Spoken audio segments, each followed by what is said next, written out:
بسم الله الرحمن الرحيم. الحمد لله رب العالمين وصلى الله على سيدنا Muhammad wa ala alihi wa sahbihi ajma'in ba'd.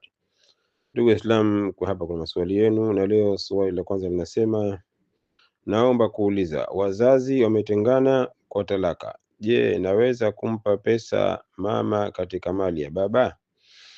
Nafanya kazi kwa baba, naye anampa mama matumizi kidogo, na amesema nikitoa hayuko radhi.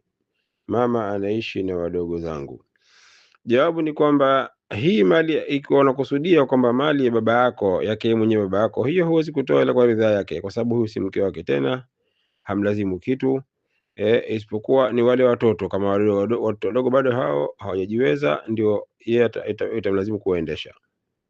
Lakini ikiwa unakusudia kwamba ule mshahara ambao kwamba unapata, umesema wewe kwamba unafanya kazi kwa baba yako, ikiwa unakusudia kwamba mshahara unaopata mwenyewe kutoka kwa baba yako unafanya kazi, huu hana haki ya kuzuia kumpa mama yako. Utampa hata akisema kama haradhi, haikupati radhi hiyo chochote. Wewe unafanya kile ambacho Mwenyezi Mungu akwamrisha. Mtu haimpati radhi kwa kufanya jambo la kheri, inampata radhi kwa kufanya jambo la shari. Umefahamiana? Si lazima mzee akwambie kama mimi si radhi na wewe. Ukimfanyia ubaya tu basi radhi unaikosa, na ukimfanyia wema mzee hawezi kukwambia kwamba ukisali mimi si radhi na wewe, kwa hivyo ndio maana yake usisali. Hawezi kukwambia hivyo. Ukitoa zaka mimi siko radhi na wewe. Hizo mwache aseme, nenda kafanye wajibu wako.